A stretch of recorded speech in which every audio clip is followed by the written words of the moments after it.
Hello, Tubby and Coos fans. It's me, Candace. I am here for another author event this evening, and I am very excited about this particular event. I know I always say that I'm excited because I always am excited, but this particular one I'm super excited about. I also want to show all you nerd folk out there who may be watching my shirt because this is Game of Thrones Christmas, and I know that y'all appreciate that with Santa on the throne, especially the fantasy viewers who are probably watching right now. So just wanted to show you that as well. But tonight I am talking with Kacen Callender, who is the author of Queen of the Concord, and the follow-up is King of the Rising, which just came out.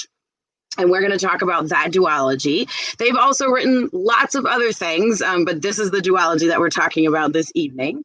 Born and raised in St. Thomas of the U.S. Virgin Islands, Kacen is the author of middle grade novels Hurricane Child, and that won the Stonewall Book Award and the Lambda Literary Award last year in 2019.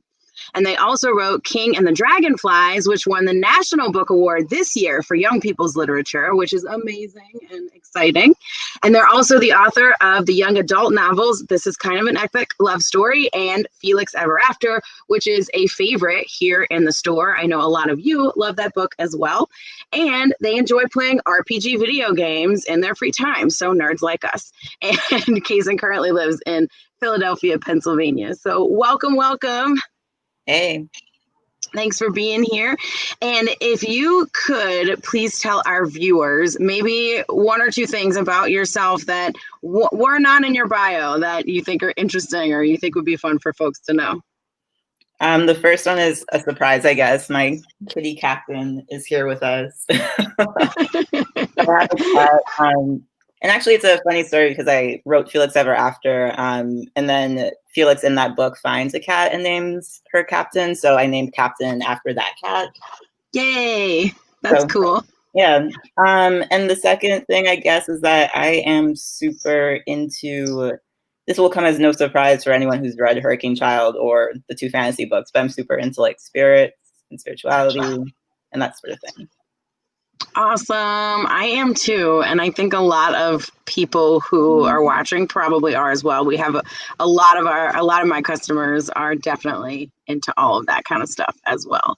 And that is something I wanted to talk to you about.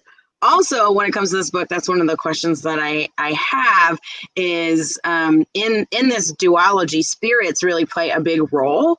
And so I was wondering, and you may have just answered this, because I feel like these spirits are very real and I feel them around me and I'm that kind of person. I was just also wondering if the spirits stuff kind of came from your personal experience or if you just thought it was cool or what, because that's big in your fantasy stuff, like you said. Yeah. I mean, it's interesting because I did believe in spirits before. And that came through in Hurricane Child especially, and also Queen of the Concord. But it was really only until recently, like since the pandemic, that I had a moment to kind of like pause and work on spirituality and then suddenly realize that there's more of a community. I don't know. I felt very isolated in my thoughts. Like I usually would go to an event and say like, yeah, spirits are real and then get like a lot of weird looks.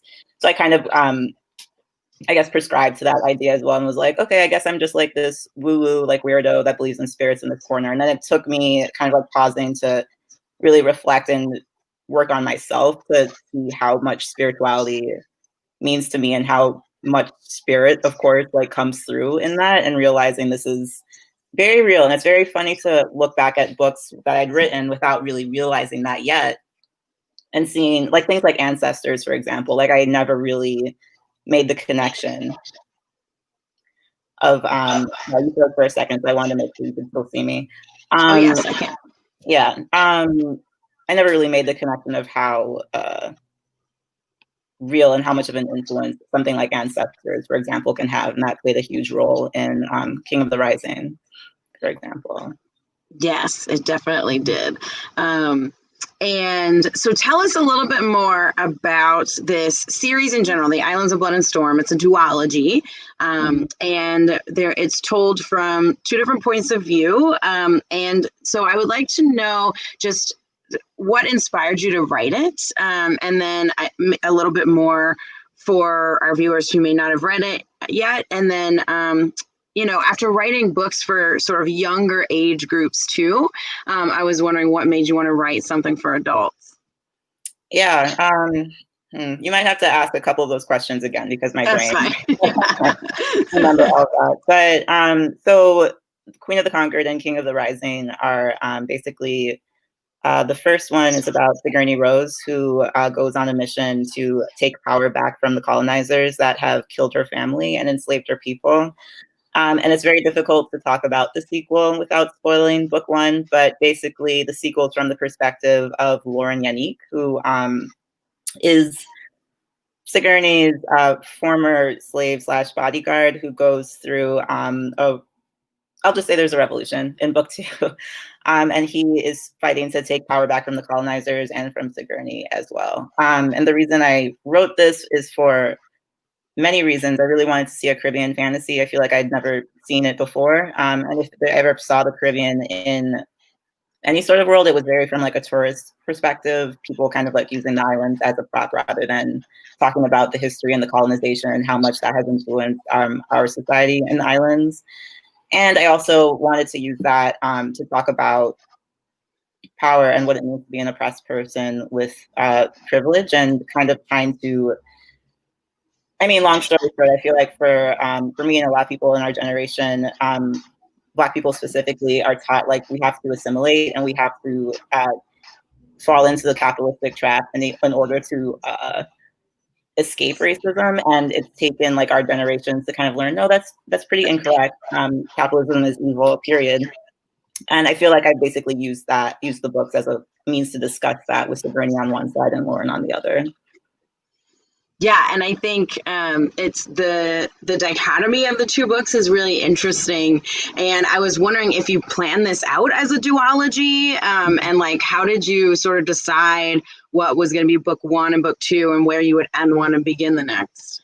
Yeah, I did not plan it out as a duology. I went to the publisher with only the first book, and they said that they were interested as long as there were two books. And these books are both tragedies, and they're tragedies to me mean like there are consequences. Like you can't have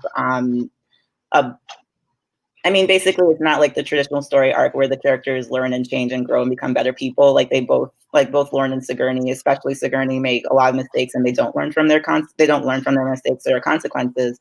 So to me, that meant that if there was a second book, it would be very repetitive of the first one, and it would basically be Sigourney continuing to make mistakes and not learning and growing. But then from there, I realized, well, it would be interesting to write a second book from the opposite view of Sigourney and kind of like allow that conversation to clash even more. Yeah. And these two main characters of the two books are intertwined in super interesting ways as well. I can't say more about that without spoiling anything. But they are intertwined, and I'm just wondering, like, where did they come from? Because Sigourney and Lauren are super cool characters too. And then why did you choose to write the second book from Lauren's point of view? I wanted to write it from his perspective to allow the kind of like debate of assimilation to continue. So he is on the opposite side of that debate where Sigourney is like, yes, I want to be capitalistic and I want to be willing to step on people for power. And I want to be able to, like, I want that power. Lauren is on the opposite side of, I don't want power. Power is horrible if it means I have to betray my own people and you have to be willing to burn everything to the ground to start again. So I just wanted like a different perspective to allow that conversation and that theme to continue. Yeah, and it is really interesting the way that they use their magic. I do want to talk about your magic system as well, but like Sigourney's super terrifying. And in the first book, you're really both rooting for her and also like super afraid of her. At least that's how I felt, was like, oh man.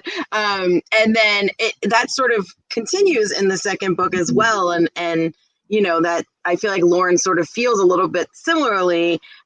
He's trying to, of course he's against her, but also I think he gets it a little bit. But with their magic, they use it differently. Like in the first book, Sigourney has these massive psychic powers, and she can manipulate people's emotions, and she's terrifying, and she uses this to like gain power. Whereas with Lauren, he's more of a true empath that wants to use his craft for good, and it's called craft with a K, right? So can you tell us just a little bit more about your magic system, and how you built it as well, and then sort of how these different characters use their magics? Yeah, I wanted to create craft. I mean, craft is translates into power, and I wanted to use that kind of like metaphorically and literally power in the sense of who's allowed to have power. So in this world, islanders, basically everyone can have power pretty much equally across the board, but the colonizers have decided that only they are allowed to have power by divine right. So they execute any islander that's found with it. And Sigourney is the only exception because of her family's history and because she was born into this system of power as well. So, I mean, that's the world. As far as like the characters, Sigourney, like it's exactly as you said, like Lauren uses his power. Basically, Lauren's power is an ability to borrow whatever is around him. So because of that, he's able to borrow Sigourney's power of reading minds and controlling bodies. And because of that, he discovers a way that Sigourney has not been using her power, which is with empathy, you can use like this psychic gift to actually help people instead of using it to further your own gain and your own power. And that's basically what I meant for it. Yeah, and I mean that's exactly how it is. Yeah. Is using power, and I was wondering that too. It was like, is this like a metaphor, or this just it's just come out? So because like this is a really good metaphor for power and the use of it. So I'm glad to hear that was intentional, because I know sometimes it isn't. But I'm also really interested in your research process in this series, because it is historical fantasy. And I read in some interviews too that you did that you focus a lot on the colonizers in your research. So I'm wondering like what kind of stories you uncovered, or if there are any cool facts, or like what stories that maybe influenced the series. Yeah, honestly, I did not do very much research, and that's why I love fantasy and sci-fi so much, is because, and I have nothing against like research-based projects, but me with my ADHD mind, I'm just like, I can't, like, I just can't sit there and like research for, some people do it for like years and years and years to write the book. I really want to just be free with the ability to write whatever comes to mind. But that said, I do think the research that I did do helped to continue to inspire. So I didn't really do that much research, but this is based on the US Virgin Islands, the world, I mean, which was previously the Danish West Indies before we were sold to America. So I did decide to, that's why I have the Danish culture and language and everything that's kind of like in the story. It's been directly influenced from history. So that's basically the amount of research I did, was kind of like translation, culture, and also just I mean, I don't necessarily like even using this this nugget of information anymore, because sometimes I feel like it's used against the story and not a way that I meant it to be.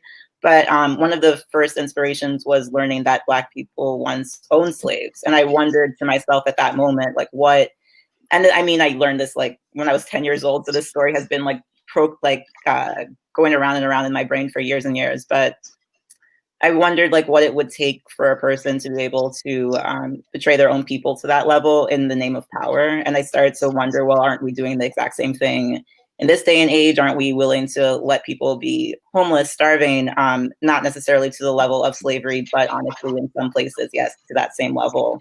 But we just kind of like decide to turn away. Like, why is it that we continue to do this? So I think that that's basically how history, like actual history, has influenced and inspired the book.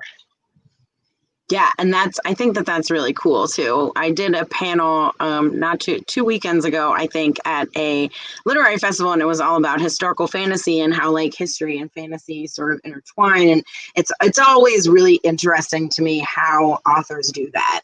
And a question that I have in regards to history and fantasy, and I think you do this well, and I'm just wondering if you thought about this in your process, is how do you go about indicating to your readers that you take the history seriously. In this case, it's a pretty serious history, and then you're throwing magic and all these other things in there.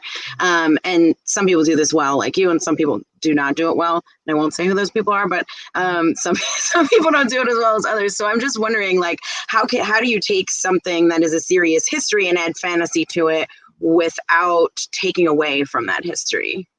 Yeah, that's something that was on my mind throughout. And I think it was being honest to the level of brutality, but not for the shock value and not for the gratuity of it. And I think that had a lot to do with just kind of like language and feeling out the scene rather than wanting it to be like, I don't know. Like, I know what you mean. Like, I feel like there are some fantasies I've read where it's like there's slavery and then there's like a moment of just gratuity and it's more for like the shock value and the entertainment, which just kind of like hurts your stomach.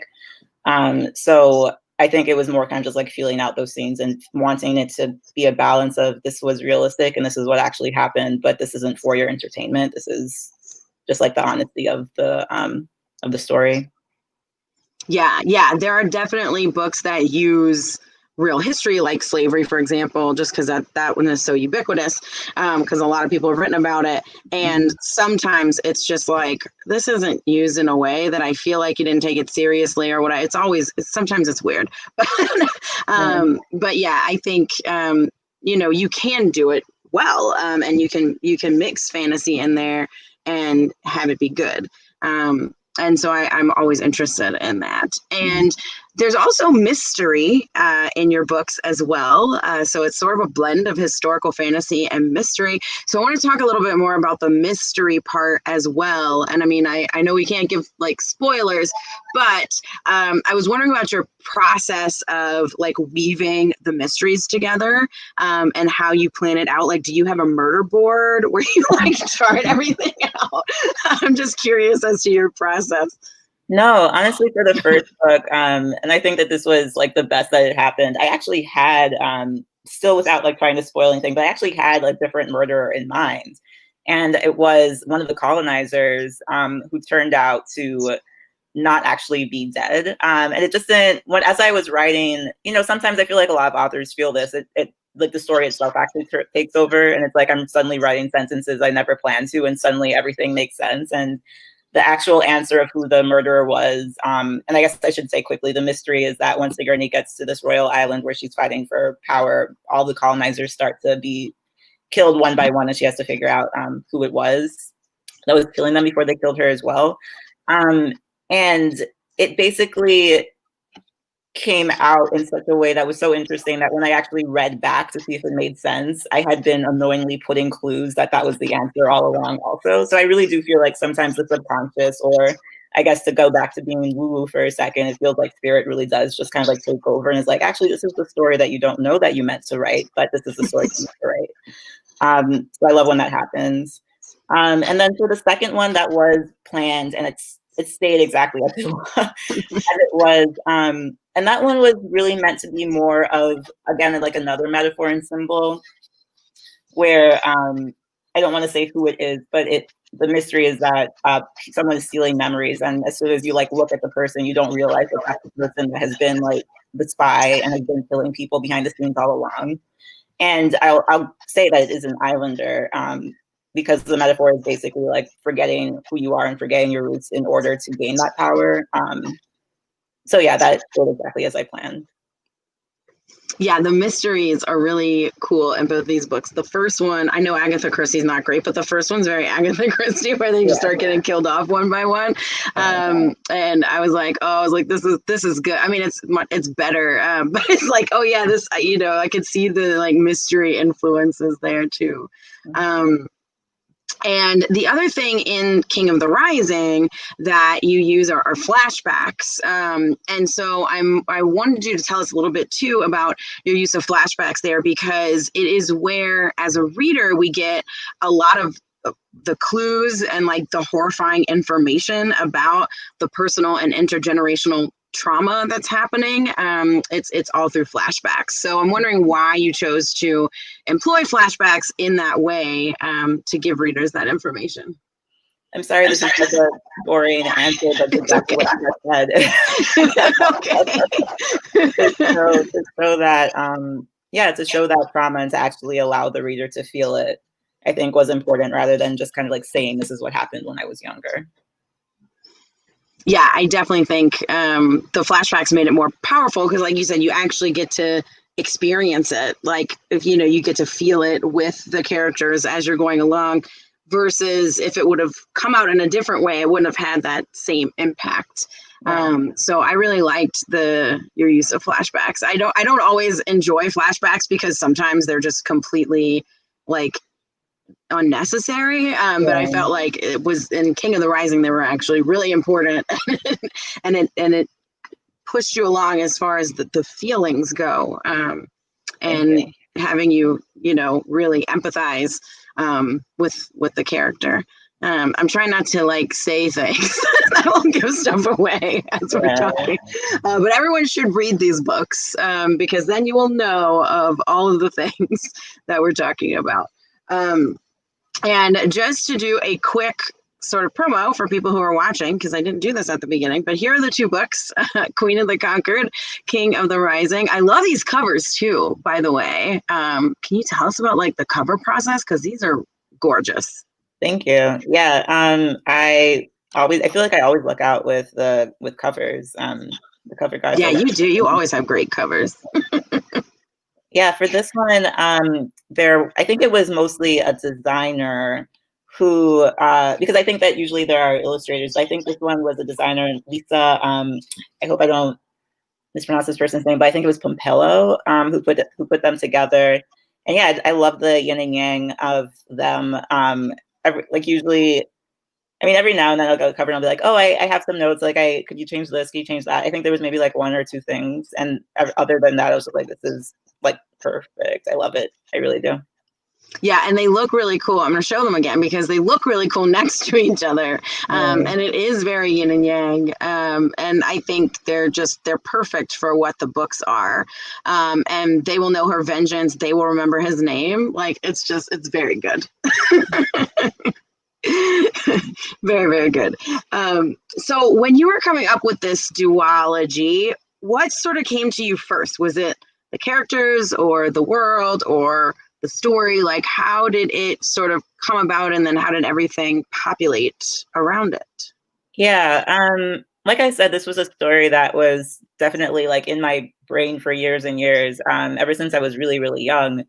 But I just wasn't ready to write the books yet, and I didn't really realize that. I think I actually attempted to write a few drafts. Yeah, I attempted to write a few drafts, maybe like in my early 20s, and they just never really worked. And it was only until I had certain experiences that I was able to like pull everything together. So it started with the idea that Black people can own slaves, and then it continued to build into wanting to write Caribbean fantasy, and then layer on top of that my experiences where I was living and working in New York City, like in the corporate 9-to-5 world, literally like the only Black person at the table, and kind of like the feeling of that, of feeling like I have privilege being in this like capitalistic society, but also clearly facing like discrimination in different ways.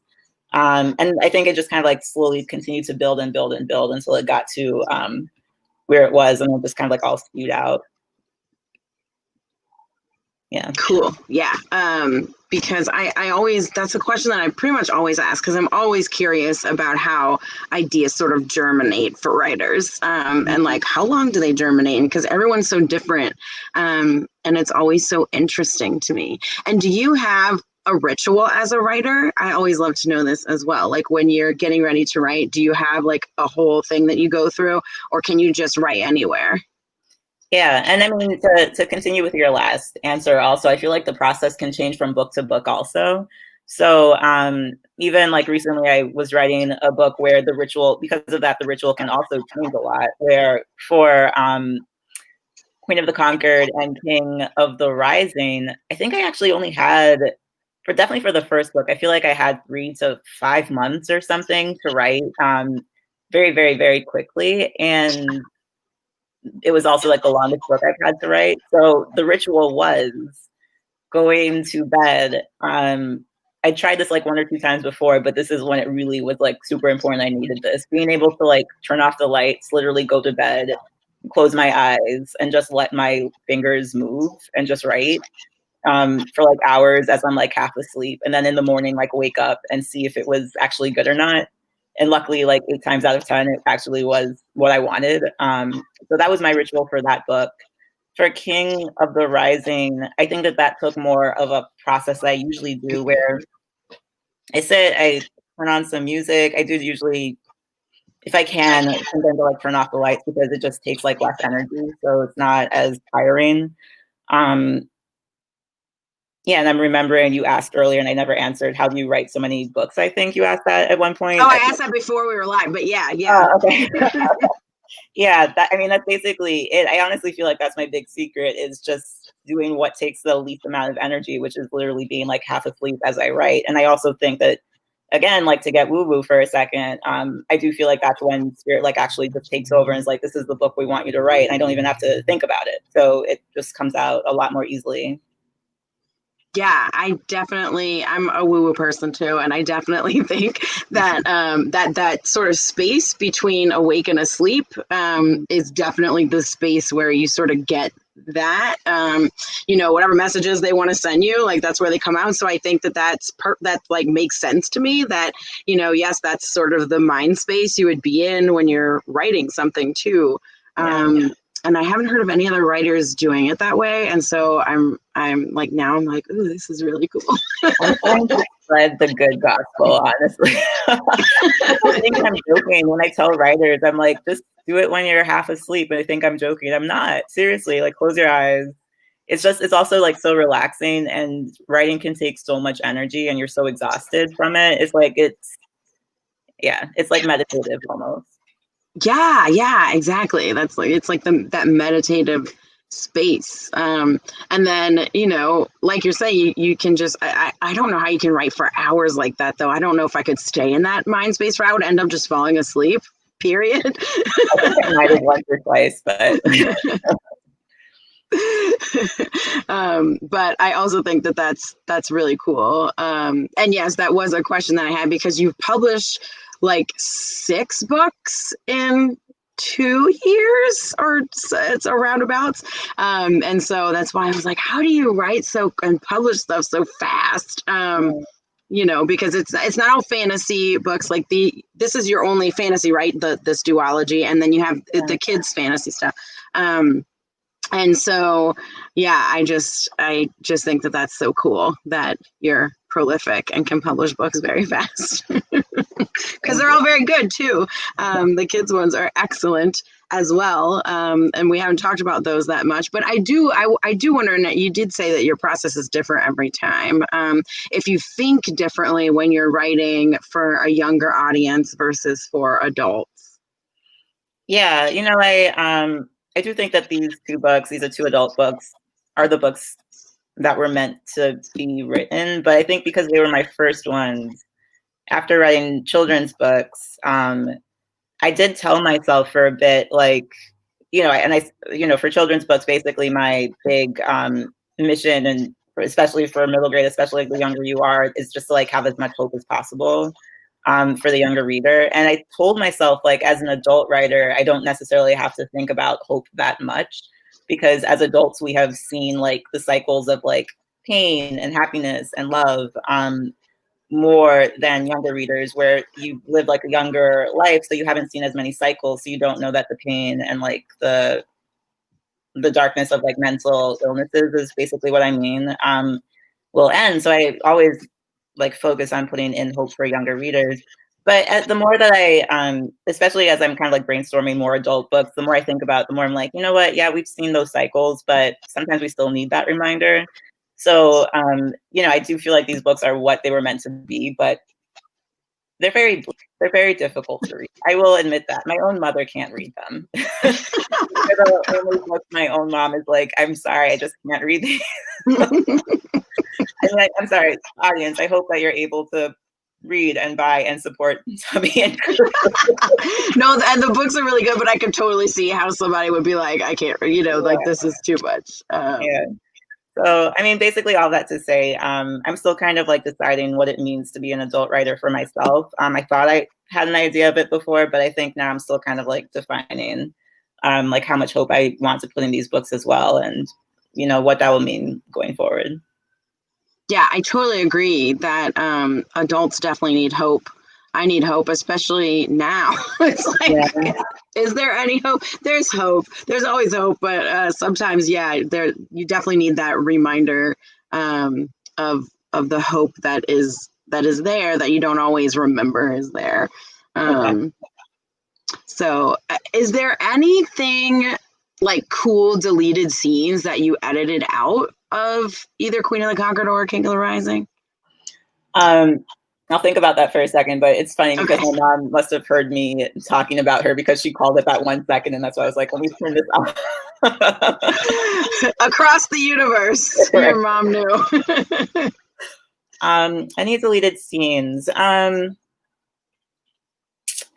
I think that I honestly can't remember deleting very much. Like I said, these 2 books were the longest books I've had to write coming from being a children's author. Usually the middle grades are about 40,000 words. My YA is more maybe like 70 to 80,000. These were like 120-ish. So because of that, it was like I can't delete any scenes. Like I was I was like trying to get to 120. So it was more like there's no space to really delete them if we want to stay to that word count. But I think it's possible that in Queen of the Concord there were a couple of scenes or moments that were surrounding Sigourney's journey to this to the northern countries, which to me basically represented the states, the United States, and kind of. I understand why the editor suggested cutting down on those because that was for me. Actually, you know what? I was going to say, like, as the Caribbean person, it was very like specific to the Caribbean experience of like immigrating. But maybe it's also important for people who haven't experienced that to see it anyway, even if you don't necessarily like connect to what that means. But yeah, those scenes were basically the only ones I think that were cut down. Yeah, and that's interesting too because most fantasy writers that I talk to are just like, I wrote 3 million words, and I had to like they just always just are writing so many words, and so it's just but it makes sense that coming from writing for younger readers that you'd be like, okay, I got here, but now I still have like I'm halfway done. Right. Yeah. Where do I find these words? It took a moment of me writing, like, I think I remember getting to like 60,000 words and being like, okay, I've written like a full novel for middle grade and I still am not even halfway done. The Conquered, and just like it was a moment of having to be like, I've written 3 books technically as a children's author, and having to come to terms with, you know what, just let it go. Yeah, this is like writing 2 books, really. And so this is a question too that I've sort of been asking everyone because I'm curious. How are you, or are you able to be creative during this time of quarantine and COVID? It's been different for everybody. Some people have just blossomed and been able to do a lot of stuff, and some people haven't been able to do anything at all, which is what I find interesting because different people's psyches, are reacting differently. And so I'm just wondering how you're being creative during the time of not doing anything. Yeah, it's like I was mentioning before, I feel like the pandemic gave me space to kind of like isolate myself and actually start to look at like past traumas, inner child healing, kind of like all of that. And it continued to kind of grow and develop. And because of that, it's given me more understanding of my creativity in a way where I've said this on and off, I guess, also. I feel like I was unconsciously writing a lot of things that felt important in terms of like healing and in terms of like spirit and in terms of all the woo-woo fun stuff. But now I'm coming at it more consciously. And because of that, I feel like I'm getting even more ideas and even clearer messages. So I feel like I feel like I'm more in the camp of like, it's just, there's a lot of feeling very creative and feeling very productive, which I'm grateful for. Yeah, that's awesome. And so are you reading anything right now? Like, do you have any recommendations for us? I have been reading a lot of nonfiction, so How to Be an Anti-Racist, some James Baldwin. I forget what the book was called, but the letters one. Black on Both Sides is something I'm very excited to read, which is like a history of Black transgender. Yeah, just like a lot of nonfiction. Cool. And what's next for you? Or what are you working on now that you can talk about, I guess? I cannot talk about anything. No, okay. But you're working on things happening. Okay. So we will see more from you, which is the main thing. We have things to look forward to. And also, I want to do a plug again for your books because these are awesome. Queen of the Concord, King of the Rising. You can buy them from us. Just go to the website and click on place an order. It's pretty easy. And we have them in stock. So if you are looking, especially if you read the first one and you don't have the second one yet, it did just come out. So go ahead and get it. You can get it right now. You can also email us orders at tubbyandcoos.com. To get these books as well. And again, the covers are so good. I love these covers so much. And if people want to see more from you online, or where can they find you? CacenCallender.com. My Twitter is Kacen.Callender. And my Instagram is CacenCallender without the period in between. Cool. So definitely go and follow them everywhere. And I'm sure there will be announcements when things do happen. So if you follow them, you will find out about things that are happening.